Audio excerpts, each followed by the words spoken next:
Mr. Men, Little Miss, in Australia. Mr. Topsy-Turvy was very excited. "Where guess we're all going?" he asked Little Miss Summersault. "Where are we all going to?" said Little Miss Summersault, correctly working out Mr. Topsy-Turvy's back-to-front, muddled-up way of speaking. "We're going up over," cried Mr. Topsy-Turvy. Little Miss Summersault looked confused. "You know, up over, on the other side of the world." And then Little Miss Summersault got it. "You mean down under." "Right, that's Australia, where everything is upside down," grinned Little Miss Summersault. "The perfect place for you." And Mr. Topsy-Turvy's mouth turned down. But he wasn't sad. It was just one of his upside-down smiles. What a confusing man. Now, of course, everything was really not upside down when they got to Australia. But it had been a very long flight, and they were tired, so they decided to spend a day relaxing on Bondi Beach. Although it was not so relaxing for Mr. Wrong. He was supposed to swim between the two safety flags, but he got the wrong flags and had to be rescued by the lifeguards when he was pulled out to sea by the current. It was rather embarrassing, although not as embarrassing as Mr. Lazy's nose. He was too lazy to put on any sun cream and then fell asleep in the sun. Feeling refreshed the next day, they went on a tour of Sydney to see all the sights. The highlight of the day was climbing the Sydney Harbour Bridge. It was a spectacular view from the top. Well, a spectacular view if you had a good head for heights like Mr. Tall, but not so good if your name was Mr. Jelly. From Sydney, they sailed down the coast and across to Tasmania to see the wildlife, the kind of wildlife that you could not find anywhere else in the world. There were wombats and platypuses and echidnas and kangaroos and koalas and possums. There were so many new animals it made Mr. Dizzy's head spin. And of course, there was the Tasmanian devil. Little Miss Scary had a lot in common with him. They sailed back to the mainland to Melbourne, where Mr. Silly had entered the Melbourne Cup, a world-famous horse race.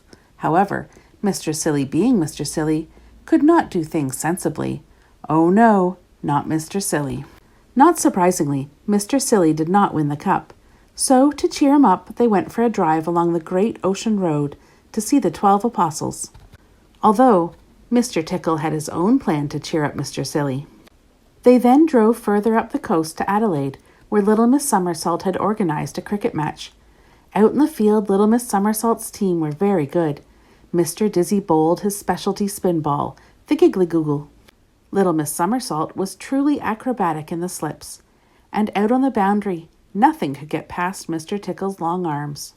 Unfortunately, their batting lineup was not quite so strong. Mr. Worry wore Mr. Tall's pads because he was so nervous. Mr. Topsy-Turvy got everything the wrong way round. And Little Miss Scatterbrain couldn't work out which sport she was playing. "Let's go east," suggested Mr. Topsy-Turvy. So they went west, which is, of course, what he meant. They went west on the Indian Pacific train, all the way along the Great Australian Bight, across the Nullarbor Desert to Perth. And like all their journeys in Australia, it was a very long way. "It's a very flat country," grumbled Mr. Grumpy. "Yes," laughed Mr. Rude, "just like the top of your head." "The same as my fish dinner," chuckled Mr. Greedy. "Flathead."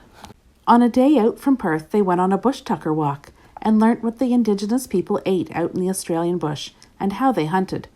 Mr. Topsy-Turvy discovered that boomerangs do come back. And Mr. Greedy learnt that there was actually a food he didn't want to eat, a witchetty grub. That night, they enjoyed a delicious bush tucker barbecue under the stars. It was a long flight from Perth to Darwin at the very top of Australia. This was the highlight of Little Miss Sunshine's holiday. She had organized a safari in the Kakadu National Park, where there was lots of wildlife to see, some of which was friendly, and some not so friendly. There was even more wildlife when they got to the Great Barrier Reef off the coast of Cairns. Underwater wildlife. Little Miss Curious had never seen so many fish.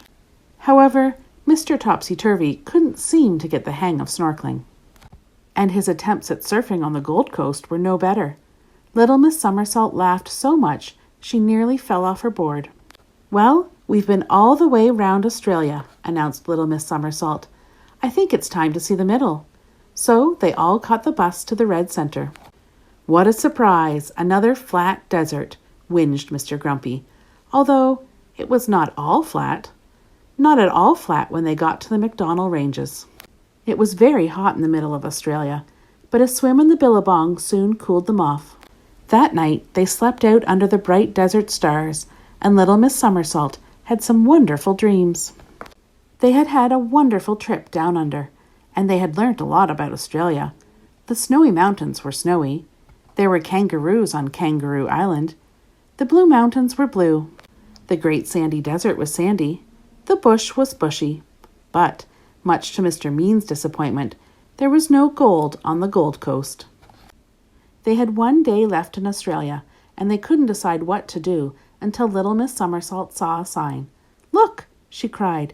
"There's a camel race in Alice Springs. It's the perfect race for you, Mr. Silly."